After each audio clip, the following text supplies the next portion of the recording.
Halo adik-adik, gimana nih kabarnya hari ini? Semoga dalam keadaan sehat dan dalam kondisi yang baik-baik saja ya. Kembali lagi bersama kami di channel Kapur Education. Belajar itu menyenangkan. Oke, siapin alat tulisnya karena pada kesempatan kali ini kita akan belajar ilmu pengetahuan alam atau IPA. Oke, sesuai dengan janji saya, pada kesempatan kali ini saya akan membahas tentang sistem indera. Sebagaimana yang kita ketahui bersama bahwa sistem indera kita ini terbagi menjadi 5 jenis ya. Jadi, kita sebagai manusia ketika kita akan berinteraksi terhadap lingkungan di sekitar kita, maka pastinya kita akan memanfaatkan sistem indera kita. Nah, jadi manusia itu memiliki sistem indera. Nah, indera kita yang pertama adalah indera yang kita biasa gunakan untuk melihat, yaitu adalah mata. Nah, yang kedua adalah indera yang biasa kita gunakan untuk mendengar, yaitu adalah telinga. Nah, yang ketiga adalah indera yang kita biasa gunakan untuk membedakan aroma atau indera pembau, yaitu adalah hidung. Nah, yang keempat adalah indera yang kita biasa gunakan untuk membedakan rasa makanan. Nah, adalah indera pengecap.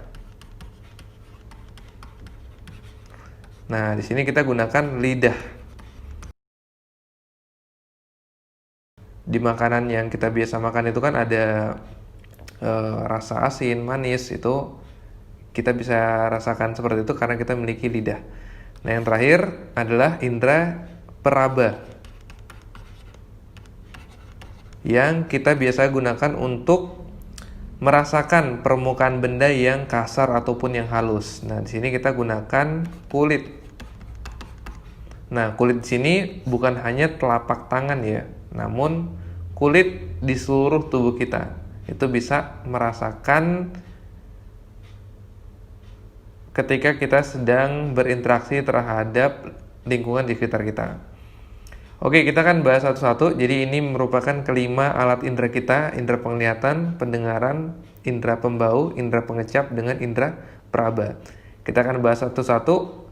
Yang pertama kita bahas dulu mengenai indera penglihatan, yaitu mata. Nah, mata kita ini terbagi menjadi dua bagian, ada mata bagian luar dan mata bagian dalam. Nah, pertama kita bahas dulu mata bagian luar. Mata bagian luar juga terdapat beberapa bagian-bagian nih. Ada yang pertama ini ada alis. Nah, alis ini fungsinya adalah untuk melindungi mata ketika ada air keringat yang jatuh, jadi supaya tidak jatuh langsung ke dalam mata. Kemudian yang selanjutnya ada kelopak mata. Nah, kelopak mata ini fungsinya adalah untuk menutup dan membuka mata gitu. Jadi kalau misalnya kita di tempat yang memiliki intensitas cahaya yang sangat tinggi, atau biasanya kadang-kadang mata kita ini langsung refleks menutup gitu kan. Nah, agar cahaya yang masuk ke dalam mata itu bisa terkontrol. Kemudian di bagian sini, di bagian dalam sini ada yang namanya kelenjar air mata. Nah, fungsinya untuk apa? Oh ya, untuk menghasilkan air mata. Air mata di sini adalah berfungsi untuk menjaga mata agar tetap bersih. Misalnya kalau ada debu yang berhasil masuk ke dalam mata, jadi air mata ini juga menjaga mata agar tetap bersih. Selain itu, air mata juga berfungsi sebagai pelumas agar mata bisa bergerak secara bebas ke kanan, ke kiri, ke atas, ke bawah, atau bisa juga muter gitu kan. Nah, kemudian yang ini ada namanya rambut mata. Nah, biasa orang bilang ini bulu mata ya. Nah, jadi saya lebih menggunakan istilah atau bahasa rambut mata. Karena kita mamalia itu berambut, yang berbulu itu unggas. Jadi ini beberapa bagian-bagian mata kita di bagian luar. Nah, kemudian kita akan lanjut ke bagian mata kita yang ada dalam, atau anatomi bagian dalam mata kita. Oke, jadi kita masuk di anatomi mata kita, atau struktur mata bagian dalam. Nah, di sini ada beberapa bagian di mata kita yang memiliki fungsi yang berbeda-beda. Nah, yang pertama, yang bagian putih ini, biasanya kan kalau di mata kita ada bagian putihnya ya, jadi mata yang bagian putihnya. Nah, ini ternyata namanya adalah sklera. Ya, sklera. Nah, sklera ini bagian mata yang berwarna putih itu.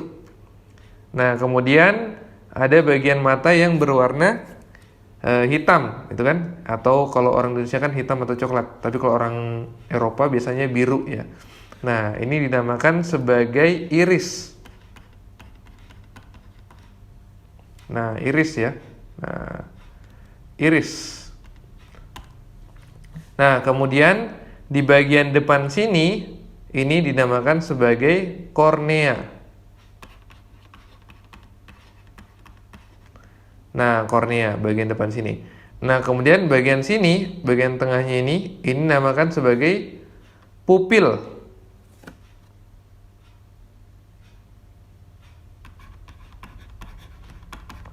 Jadi kayak ada lubang gitu di matanya kita setelah ada warna biru atau warna coklat di matanya kita itu. Nah, di dalamnya seperti di tengah-tengahnya seperti ada lubang. Nah, itu dinamakan sebagai pupil ya. Nah, kemudian di bagian dalam ini terdapat lensa mata. Lensa ya. Nah, kemudian di dalam mata ini itu terdapat retina. Nah, retina ini di dalamnya juga terdapat dua bintik ya. Ada bintik kuning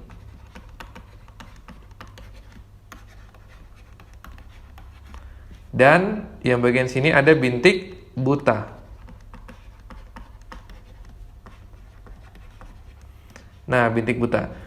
Kemudian yang bagian sini ada saraf optik. Saraf optik atau saraf penglihatan. Nah, kemudian ada beberapa, nanti sini ada otot ya. Ini ada otot mata yang gunanya untuk ya menggerakkan mata, gitu kan. Nah, kemudian sini ada jaringan-jaringan darah ya. Nah, oke. Nah, jadi ini bagian-bagian mata kita atau struktur anatomi mata kita ya. Nah, kemudian kita akan masuk pada pembahasan bagaimana cara kita atau mekanisme penglihatan kita. Nah, yang pertama sebenarnya yang masuk adalah cahaya ya, yang kita lihat. Nah, cahaya ini akan masuk ke sini, ya kan? Akan masuk ke sini. Nah, cahaya akan masuk ke sini. Nah, kemudian dia akan melewati yang pertama adalah kornea. Nah, melewati kornea. Dari kornea di sini, kemudian iris dan pupil ini bekerja secara sepaket ya. Dia akan mengatur besar kecilnya cahaya yang masuk. Nah, dia akan mengatur besar kecilnya cahaya yang masuk. Ketika cahaya yang masuk itu terlalu besar, maka pupil dan iris ini akan menyempit, ya kan? Akan menyempit. Begitu juga sebaliknya, ketika cahaya yang ada atau yang masuk itu terlalu kecil, maka dia akan semakin membesar. Atau misalnya ketika kita ingin fokus terhadap sesuatu, maka pupil ini biasanya akan membesar. Nah, setelah dari kornea dia masuk, nah sampai ke iris dan pupil diatur besar kecilnya cahaya yang masuk, kemudian masuk ke lensa. Nah, di lensa ini cahaya akan dibiaskan sehingga membentuk bayangan. Dan kemudian bayangan itu akan dilanjutkan ke retina. Nah, di retina ini kemudian akan dilanjutkan ke saraf optik.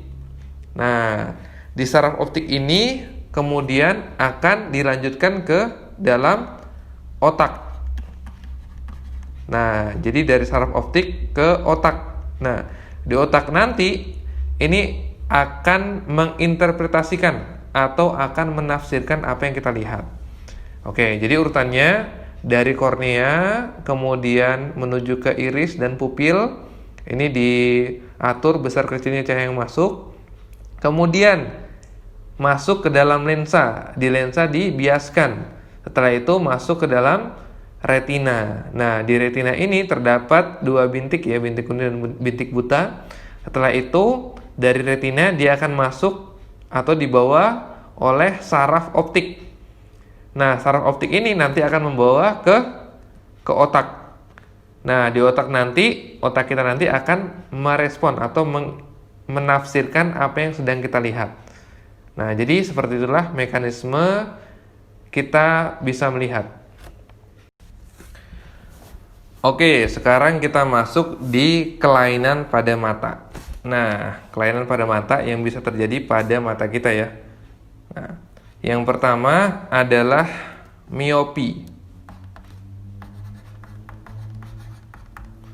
Nah, miopi ini atau biasa disebut sebagai rabun jauh.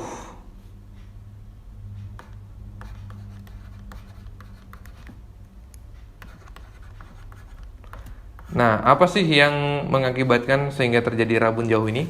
Nah, sebelum kita membahas apa yang terjadi pada penderita miopi ini, nah, jadi lensa kita ini memiliki kemampuan akomodasi. Jadi lensa mata memiliki kemampuan akomodasi. Apa ini kemampuan akomodasi? Jadi lensa itu memiliki kemampuan untuk merubah bentuknya, gitu kan, menjadi cembung dan pipih. Nah, jadi menjadi lebih cembung, gitu kan, dan lebih pipih. Nah, gitu. Nah, dalam hal ini, dalam kasus miopi ini, si penderita miopi ini, lensa matanya itu terlalu pipih. Sehingga ketika ada cahaya yang masuk, maka cahaya itu jatuh di depan retina. Sehingga penglihatan yang jauh itu tidak terlihat.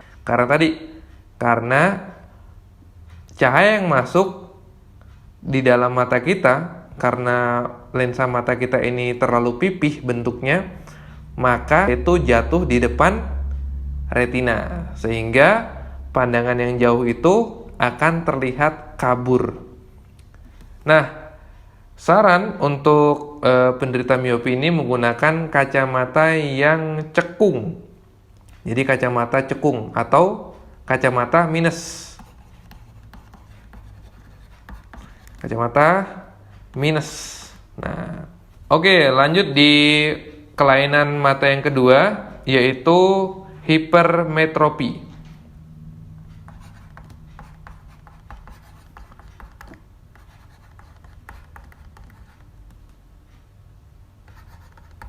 Nah, hipermetropi atau rabun dekat.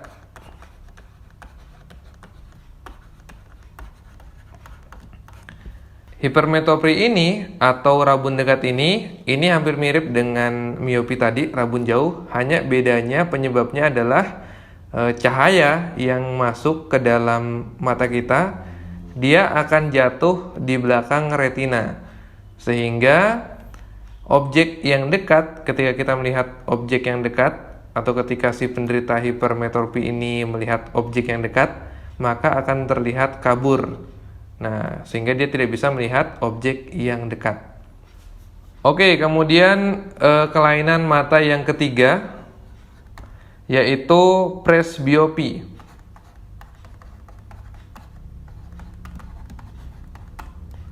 Nah, presbiopi ini adalah, nah tadi kita sudah bahas bahwa lensa ini memiliki kemampuan akomodasi, yaitu untuk bisa cembung dan pipih.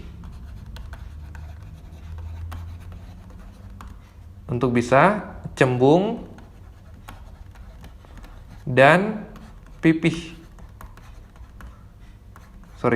Pipih ya. Nah, di sini lensa ini kehilangan kemampuan akomodasinya. Jadi penderita presbiopi ini diakibatkan karena lensanya kehilangan kemampuan akomodasi untuk lensanya itu untuk berubah menjadi cembung dan pipih. Nah, sehingga dia memiliki dua kelainan gitu. Ya, jadi tidak bisa melihat jauh dan tidak bisa melihat dekat.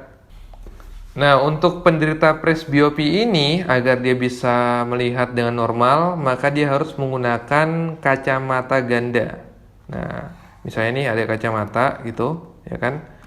Nah, biasanya ada kacamata yang bagian bawahnya itu agak tebal, gitu kan? Nah, bagian atasnya agak tipis. Nah, biasanya bagian atasnya dia ini kacamatanya negatif. Nah, di bagian bawah ini dia kacamatanya positif. Nah, jadi ketika nanti dia ingin melihat jarak yang jauh, objek yang jauh, maka dia menggunakan kacamata yang bagian atasnya, sisi bagian atas. Nah, ketika misalnya dia ingin melihat objek yang dekat, contohnya seperti baca buku gitu, dia menggunakan kacamata sisi bagian bawahnya. Jadi seperti itu. Oke, kita masuk di kelainan mata yang keempat, yaitu adalah rabun senja.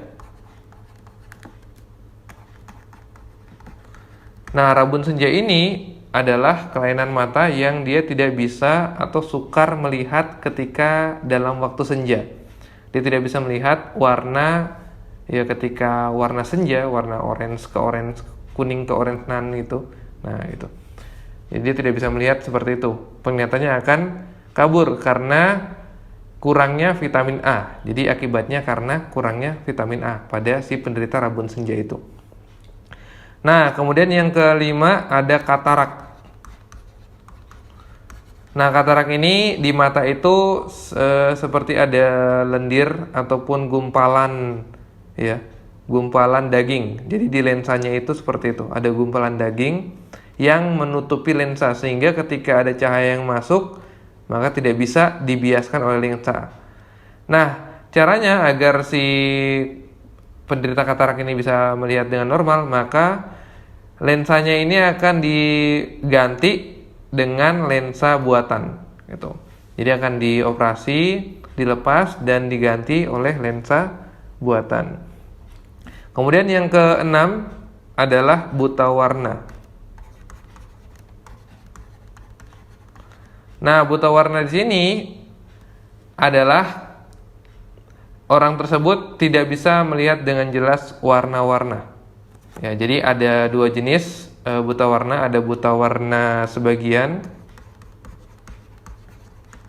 dan ada buta warna total. Nah, buta warna sebagian ini misalnya dia tidak bisa melihat satu jenis warna, misalnya kayak merah atau hijau. Nah, kalau buta warna total ini semua jenis warna. Jadi kalau dia melihat gambar seperti ini, dia hanya bisa melihat warna ini hitam dan putih saja. Oke, jadi itu berapa kelainan pada mata. Oke, sekarang kita masuk di indera pendengaran kita. Jadi ini merupakan struktur anatomi atau struktur bagian dalam telinga kita. Nah, secara umum telinga kita dibagi menjadi 3 bagian. Yang pertama adalah telinga bagian luar, yang kedua adalah telinga bagian tengah, dan yang terakhir adalah telinga bagian dalam. Oke. Nah, kita mulai dari telinga bagian luar, yaitu di sini ada yang namanya daun telinga.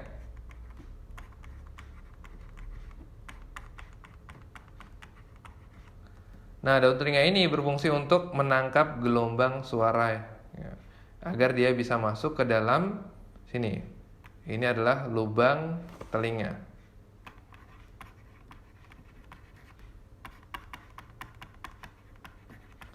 Nah, kemudian setelah gelombang suara masuk ke dalam lubang telinga, dia akan masuk menuju ke gendang telinga. Jadi ini ada bagian telinga yang dinamakan sebagai gendang telinga. Nah, gendang telinga ini biasa disebut juga sebagai membran timpani.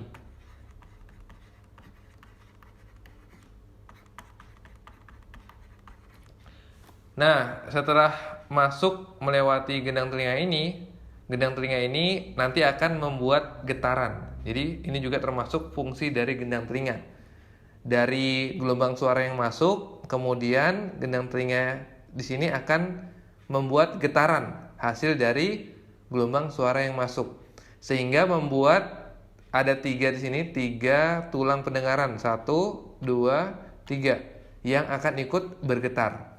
Nah, di sini harus diperhatikan baik-baik, harus diingat ada 3 tulang pendengaran sini. Jadi yang pertama ada tulang martil. Jadi ini tulang martil.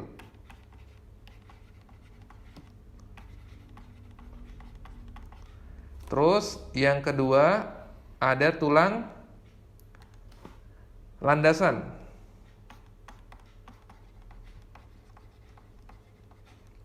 Nah, yang terakhir ini adalah tulang sanggurdi.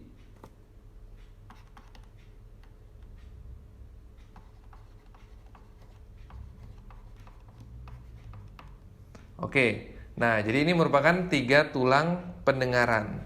Nah, kemudian di sini ini adalah 3 saluran setengah lingkaran. Jadi 1, 2, dan 3 ya. Jadi 3 saluran setengah lingkaran. Nah, karena bentuknya seperti setengah lingkaran. Ini 3 saluran setengah lingkaran. Nah, kemudian yang ini dia dinamakan sebagai rumah siput karena bentuknya seperti rumah siput ya.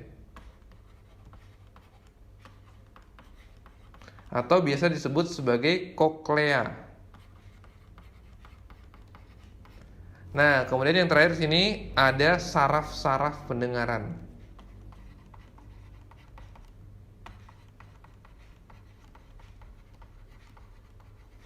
Nah, jadi ini beberapa bagian-bagian telinga kita yang ada pada kita. Nah, jadi bagaimana nih mekanisme pendengaran yang terjadi di dalam telinga kita?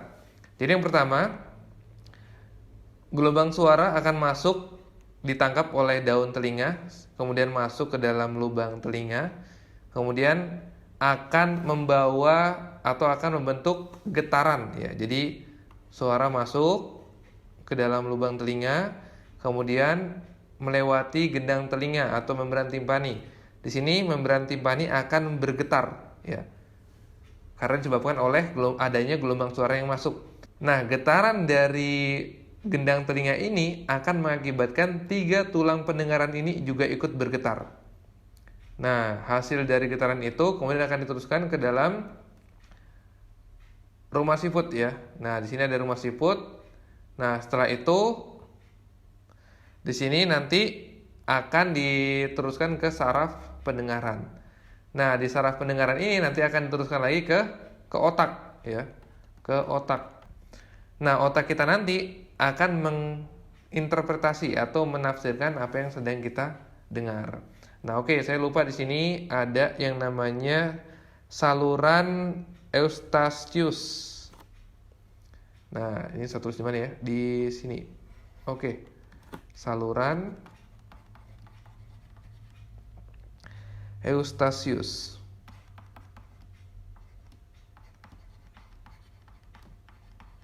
Nah, saluran Eustachius ini dia ya bagian sini ini. Nah, dia nanti akan berhubungan dengan rongga mulut kita. Nah, dia juga berfungsi untuk menyeimbangkan ya udara yang ataupun tekanan udara yang masuk ke dalam telinga kita. Jadi seperti itu. Oke, selanjutnya kita masuk di indera pembau kita atau indera yang bisa merasakan atau membedakan aroma. Nah, ini adalah struktur bagian dalam hidung kita. Nah, yang pertama di sini ada rongga hidung atau lubang hidung ya. Nah, sorry, saya ganti dulu warnanya. Oke. Nah, jadi di sini ada rongga hidung.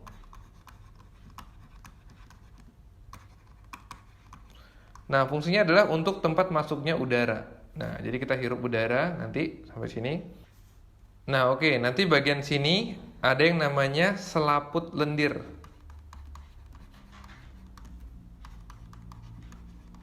Nah, selaput lendir ini berfungsi untuk mengeluarkan lendir ya. Nah, fungsinya adalah agar udara yang masuk itu bisa tersaring oleh lendir ini. Nah, jadi kan biasanya kalau kita menghirup udara itu ada beberapa debu-debu yang masuk, nanti akan disaring oleh si lendir ini.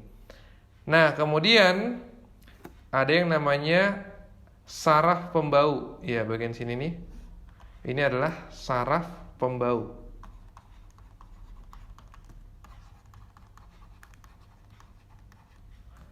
Oke. Nah, selanjutnya yang ini adalah silia atau rambut hidung.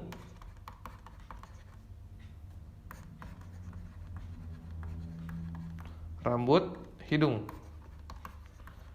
Nah, fungsinya hampir mirip dengan selaput lendir, yaitu untuk menyaring udara yang masuk. Nah, jadi ini beberapa bagian-bagian hidung yang secara umum ya, yang ada pada hidung kita. Jadi mekanisme indera kita adalah yang pertama, udara dia akan masuk melalui rongga hidung kita. Nah, kemudian nanti di sini udara akan disaring ya, atau akan diseleksi. Biasanya kan ada debu-debunya, diseleksi oleh lendir dan juga silia atau rambut hidung kita. Setelah itu akan ditangkap oleh saraf pembau. Nah, saraf pembau ini nanti akan melanjutkan ke saraf yang menuju ke otak. Nah, di otak nanti kembali lagi otak akan menafsirkan. Jadi hidung itu selain sebagai alat indera, dia juga sebagai alat atau organ pernapasan. Ya, jadi memiliki dua fungsi ya dalam tubuhnya kita. Nah, biasanya kelainan atau gangguan pada hidung itu biasanya seperti pilek. Jadi pilek itu semacam ada sumbatan ya di hidungnya kita. Nah, biasa disebabkan oleh jumlah lendir yang terlalu banyak. Nah, hal ini bisa menyebabkan kemampuan indera pembau kita akan terhambat. Ya, bisa jadi kita tidak bisa merasakan atau membedakan aroma yang masuk dalam tubuhnya kita karena terdapat banyak lendir di dalam hidungnya kita. Oke, sekarang kita lanjut di indera pengecap kita, yaitu lidah. Nah, di sini lidah ada beberapa bagian-bagian. Nah, yang pertama di sini ada ujung lidah ya. Ujung lidah. Nah, kemudian yang ini nomor 2 ada celah lidah ya, bagian sini ada celahnya. Nah, ini celah lidah. Nah, kemudian yang ini dari sini sampai ke bawah sini. Nah, ini merupakan tubuh lidah.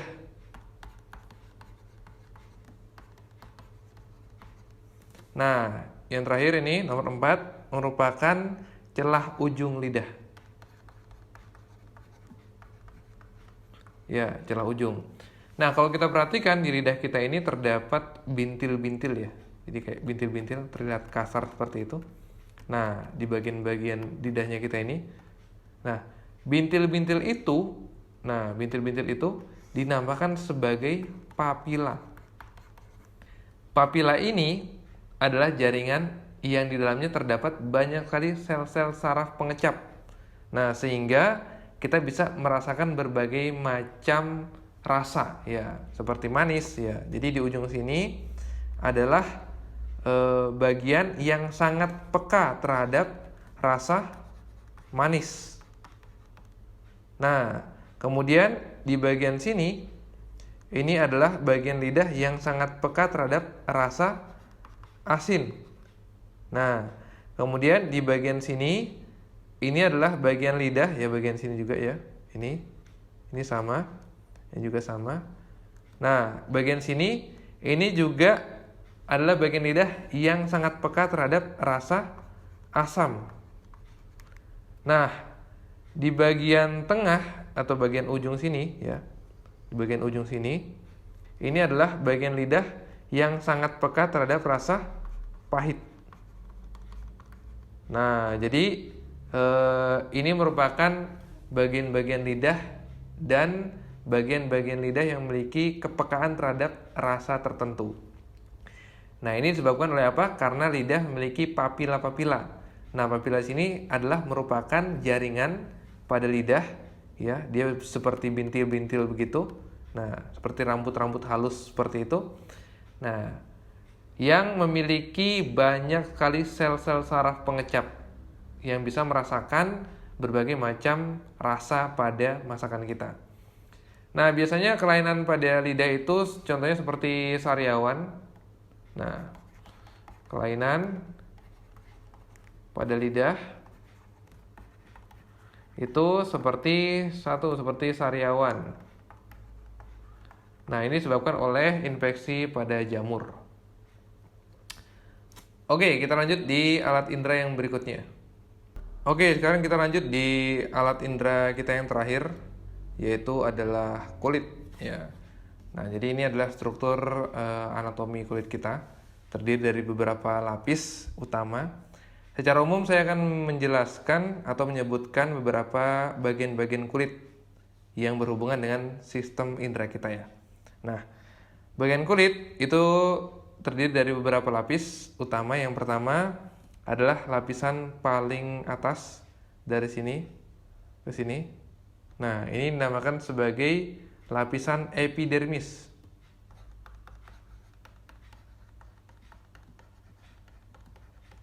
Nah, lapisan epidermis. Nah, kemudian dari sini sampai ke sini, ya. Nah, ini dinamakan sebagai lapisan dermis. Jadi epidermis ini adalah lapisan yang paling terluar, ya. Nah, kemudian lapisan yang kedua dinamakan sebagai dermis. Nah, yang terakhir adalah lapisan subkutan.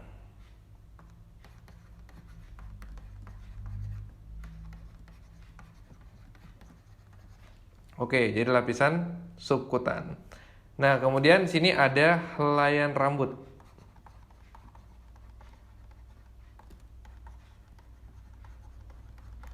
Oke, ini helaian rambut.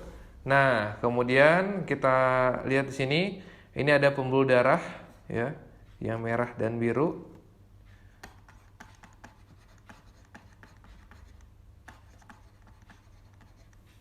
Nah, kemudian di sini terdapat sel-sel saraf, ya. Ini, kemudian ini adalah saraf pada kulitnya kita. Nah, ini adalah saraf pada kulitnya kita. Nah, ini adalah folikel rambut. Folikel rambut.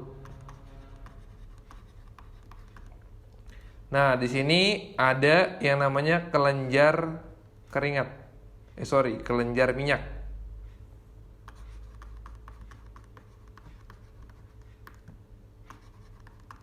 Jadi untuk menghasilkan minyak, ya, agar kulit kita tetap lembab.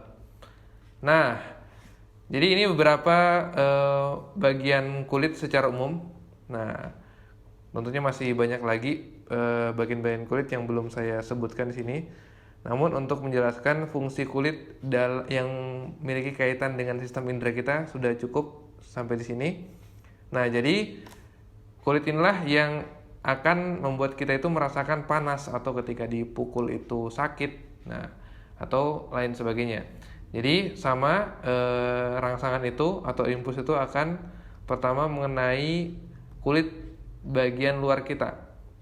Nah, kemudian dari sinyal itu atau rangsangan itu akan langsung diterima oleh saraf-saraf yang ada di kulit kita. Nah, atau saraf di indera peraba. Setelah sinyal itu atau impuls itu ditangkap oleh sel-sel saraf yang ada di kulit kita, maka sel-sel saraf tadi akan meneruskan lagi-lagi ke otak. Nah, sebagaimana yang kita sudah pelajari, kenapa kok terus-terusan ini berkali-kali harus ke otak terus gitu kan ujung-ujungnya. Nah, kalau kita masih ingat bahwa otak itu merupakan sistem saraf pusat. Jadi pusat dari segala aktivitas sel saraf. Oleh karena itu segala sinyal-sinyal ataupun rangsangan akan diteruskan ke otak. Nah, nanti otak akan menafsirkan apa yang sedang kita sentuh. Nah, jadi seperti itu mekanisme bagaimana kita bisa merasakan benda-benda yang berinteraksi dengan kulit kita. Nah, gangguan yang bisa terjadi atau kelainan yang biasa terjadi pada kulit kita seperti contohnya jerawat ya. Jadi jerawat itu adalah pengaruh bisa jadi dari gaya hidupnya kita yang tidak merawat kulitnya kita. Biasanya seperti kita jarang mencuci muka atau mencuci kulitnya kita. Oke, jadi seperti itu pembahasan kita tentang sistem indera. Nah, untuk lebih jelasnya, kedepannya kita akan bahas lebih detailnya lagi. Oke, jadi sekian dulu pembelajaran kita pada kesempatan kali ini.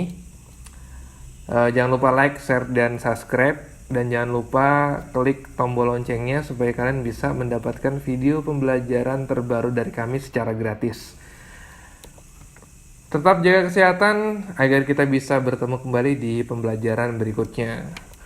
Saya Arsul Tinggi, terima kasih.